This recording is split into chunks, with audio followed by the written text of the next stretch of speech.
how to make your laptop feel like new again. So guys, first go to the search bar at the bottom and type Settings. Then open the Settings option. From here, go to the System option. If you don't see System, don't worry, just click on the 3 lines menu. From there, select System. Now scroll down, find the Recovery option and open it. This is where the main method starts. In front of Reset this PC, click on Reset PC. Now here you will see 2 options and you need to pick one. Keep My Files Reset removes apps and settings but keeps your personal files like documents, photos, and videos safe during the system reinstall.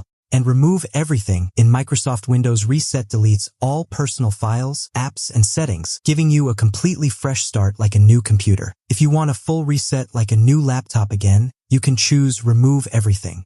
Here you can control how files are removed. If you go to the Change Settings option, you will see more choices. The Clean Data setting controls secure wiping. Quick removal deletes files fast, but the data can still be recovered, so it is less secure than full cleaning. And Delete Files from All Drives controls whether only the Windows drive or all connected drives are erased during the reset. So pick the option based on your need and confirm it.